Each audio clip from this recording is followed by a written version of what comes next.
प्यार से कहना धन गाजी। हर एक के भाव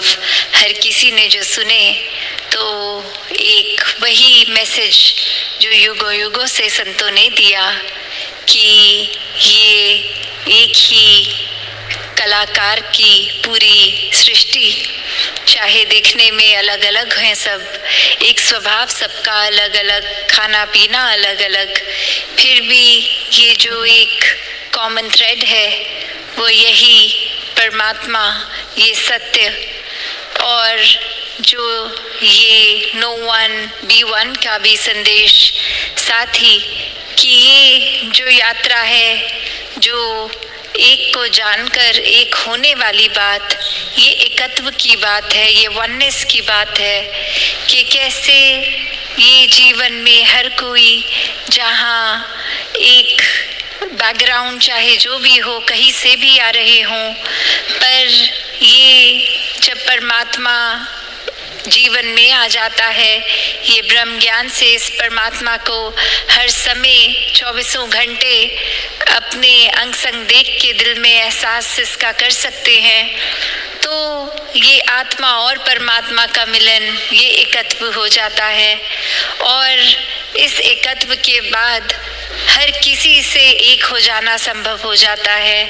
बहुत ही स्वाभाविक हो जाता है, बहुत ही नेचुरली हर किसी के लिए मन में प्यार आ जाता है, आदर सत्कार आ जाता है,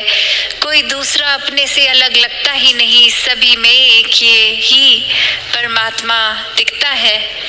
तो ये ऊपरी रूप अलग अलग हो सकते हैं, जैसे अभी भी हम थिएटर में हैं जहाँ प्लेस को एक्ट करते होंगे, और कैसे उसमें चाहे कोई एक ऑस्ट्रेलियन पर्सन होगा वो एक्टिंग कोई ब्रिटिश पर्सन की भी कर सकते हैं, वो और कोई रूप अपना धारण कर सकते हैं, पर ये जितनी देर के लिए वो एक्टिंग करनी है उतनी देर के लिए चाहे वो अपने आप को वैसे प्रदर्शित कर भी लें किसी और की तरह, पर स्टेज से उतरते ही वो तो वही इंसान है, चाहे वो स्टेज पे चढ़ के भी किसी और नाम से थे पर असल जीवन में तो कुछ और ही है। उसी तरह एक हम अपने जीवन में भी देखें तो चाहे ये रूप रंग आकार पैदाइश कहीं का भी बैकग्राउंड हमारा हो, ये हमारा हकीकत नहीं है, ये तो इस परमात्मा ने एक किरदार की तरह ये भेज दिया इस संसार में। तो असल क्या है हम, ये आत्मा तो शरीर नहीं है, और ये परमात्मा आत्मा का ही मिलन सच्चाई है, क्योंकि ये परमात्मा खुद सच्चाई है, यही सच है, यही समय के साथ नहीं बदलता, यही नहीं कटता, इसी का एक विस्तार सीमित नहीं है, ये समय के साथ नहीं बदलता। तो कैसे जब इस स्थिर के साथ मन जुड़ जाता है तो असल में हम जीते जी भी स्थिर हो जाते हैं, जीते जी इस ब्रह्म में लीन हो जाते हैं, और फिर इसी जीवन के दौरान इसके साथ हर समय जुड़ेंगे तो ये मोक्ष मुक्ति, ये सैल्वेशन की बात कि ये हकदार भी तभी बनेंगे जब हर पल जीते जी इसको मन में बसाएंगे। तो कैसे एक जीवन में जहाँ मानवीय गुणों की बात होती है, ये ह्यूमन वैल्यूज़ की होती है, ये भी तभी स्वाभाविक आ जाते हैं जब जीवन में एक परमात्मा को इस कदर बसाया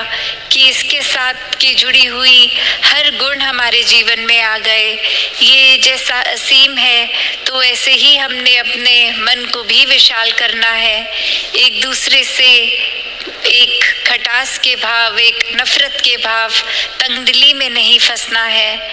ये परमात्मा को अक्सर प्यार के साथ ही बोलते हैं कि love is God and God is love. उसी तरह प्यार बन के हर किसी को हमने भी प्यार बांटना है। ऐसा कोई भी मानवीय गुण अगर हम देख लें वो उत्पन्न इस परमात्मा से ही है, और जितना ज़्यादा ये आत्मा इस परमात्मा में लीन हो जाएगी, इसमें एक मिक हो जाएगी, उतना ही असल का इंसान हम बन के ये मनुष्य का तन मिला है तो ऐसा ही जीवन भी जिएंगे। फिर ये कोई बनावटी गुण नहीं होंगे कि कुछ चंद व्यक्तियों के साथ आज है मिलना है तो कुछ घंटों के लिए अच्छे बन गए। नहीं,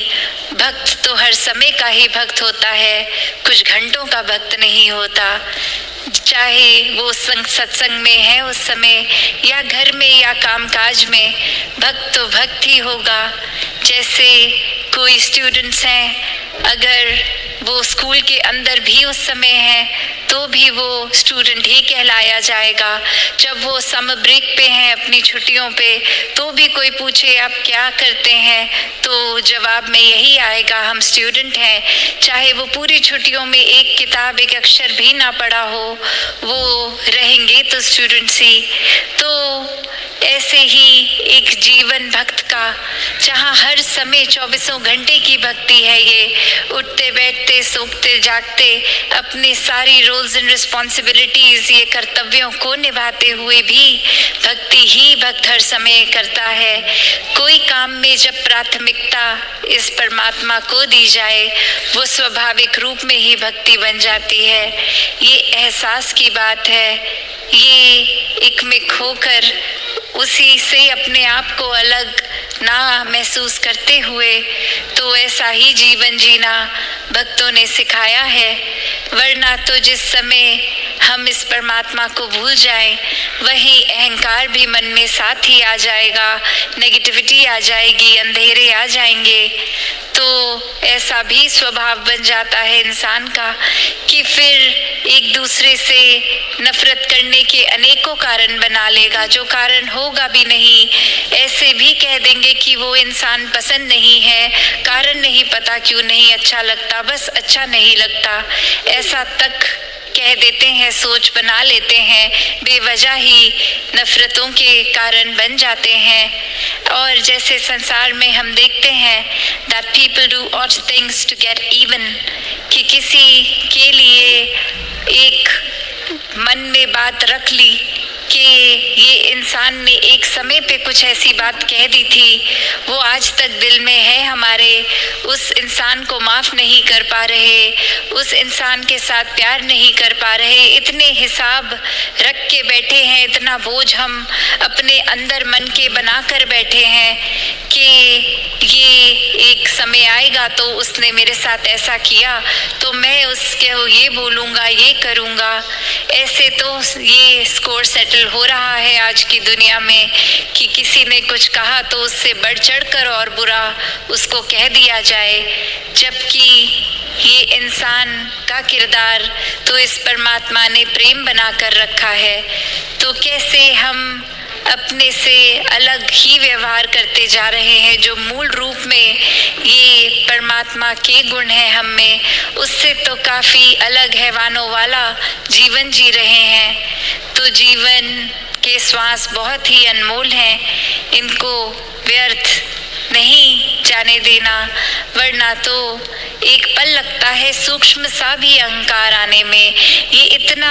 छोटा भी कि खुद को भी अक्सर पता नहीं लगता कि इस समय वो विनम्रता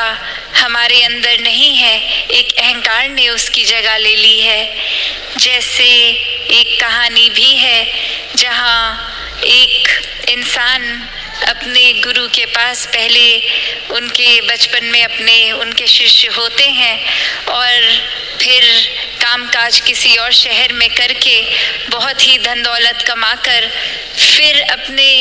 एक गुरु के पास आते हैं कि अब तो वो क्षमता आ गई है कि सेवा की जाए और कुछ दान दिया जाए। और फिर आते हैं और अब आके बहुत ही वो नामी उपाधि भी लग जाती है, तो दरवाजे पे जो खड़े होते हैं सेवादार, उनको नाम लिख के देते हैं अपना कि ये डॉक्टर, ये जो भी अपनी उपाधि लगाकर अपने नाम के साथ, और कहते हैं गुरुजी को दे दीजिए। वो जब ये नाम देखेंगे वो पहचान देंगे कि मैं ही हूँ और अंदर आने को कहेंगे। और वो सेवक जाकर गुरु को देता है, पर गुरु कहता है मैं नहीं जानता ये कौन है। और फिर यही बात कन्वे की जाती है। इस बार वो अपनी उपाधि हटा के सिर्फ नाम लिख कर देते हैं और अपने आप की ये गलती रियलाइज़ करके, और इस समय वो एंट्री मिल जाती है, गुरु आने देते हैं। और जब वो भेंट के लिए बहुत ये जो भी सामग्री लाए होते हैं वो रखते हैं, चाहे वो रखने के समय वो सामान से कोई भी आवाज़ नहीं आती, फिर भी गुरु ऐसा कहते हैं कि अगर रखना ही था, कुछ भेंट करना ही था तो बहुत आराम से रखते, इतना शोर क्यों मचा के रख रहे हो। और अब वो व्यक्ति सोच में कि मैंने तो कोई शोर ही नहीं किया, बहुत आराम से, तो गुरु समझाते हैं कि ये अहंकार के शोर की बात है, कि ये कोई आस्था मन में ऐसी नहीं लेके आए हो कि कुछ एक समर्पित भाव से कि परमात्मा की दी गई दात है और इसको सेवा में लगाना है, पर ये दिखाने के लिए कि यहाँ किसी के पास और इतनी धन दौलत नहीं जितनी मेरी, तो उस भाव से रख रहे थे। तो ये भाव का शोर है, तो भावों का शोर नहीं, आराम से विनम्रता से रखना चाहिए था। और ऐसा फिर ये सीख उस शिष्य को मिलती है और उतने में ये ही भाव आता है मन में कि ये जीवन तो एक हम जिसको अहंकार में रच लेते हैं कि हमारे शरीर में इतना बल है, हमारी बुद्धि इतनी तेज है, हमारा जीवन तो ऐसा है जैसा और किसी का होगा ही नहीं। तो बात वही कि इस कर्ता को हम भूल रहे हैं कि ये परमात्मा ने ही सब कुछ दिया है। एक कस्टोडियन की तरह हमारे को ये कुछ साल मिले हैं शरीर की तरह लिए, और इसको सिर्फ सदुपयोग में ही लगाएं। अगर शरीर का बल है तो किसी को गिराने में नहीं, किसी को उठाने में वो बल का इस्तेमाल हो। एक अगर दिमाग भी तेज है तो चतुर चालाकियों में एक ना जलते हुए एक अपनी बुद्धि को भी सदुपयोग में लाएं। ये किस तरह से पूरे संसार का भला हो सकता है, ऐसे में लगाएं। ऐसे अनेकों पहलू जो भी हम देखें, हर एक के पीछे ये दातार ही है जो देने वाला है। बस मन को काबू हमने करना है, क्योंकि अक्सर चालाकी में हम ऐसा भी कर देते हैं कि हमारे अंदर अगर कोई नेगेटिव भाव आ रहे हैं, कोई चालाकियां आ रही हैं, तो भी तो परमात्मा ही ला रहा है वो ख्याल भी। तो बात वही कि यहाँ फिर हम समर्पित भाव ही नहीं रख रहे, यहाँ तो सिर्फ एक ऐसी ढाल बना के बैठे हैं कि हम कुछ भी गलत कर लें और नाम इस परमात्मा का लगा देंगे। तो बात वही कि जीवन में अपने हर किसी ने इस परमात्मा से जुड़ना तो है, पर सही कारण से, कोई लालच से नहीं, कोई इस वजह से नहीं कि परमात्मा से जुड़ेंगे तो उसके बदले जीवन संवर जाएगा, जीवन में उपलब्धियां आ जाएंगी, धन दौलत आ जाएगा, शरीर ठीक रहेगा। पर इसलिए जुड़ना है क्योंकि ये परमात्मा ही जुड़ने लायक है। बाकी सब माया संसार की क्षण भंगुर, इसने आज नहीं तो कल रूप बदलना है, चले जाना है। सिर्फ परमात्मा ही कायम दायम टिकने वाला। तो ऐसा ही एक ठहराव वाला जीवन, सहज जीवन हर कोई जीता जाए।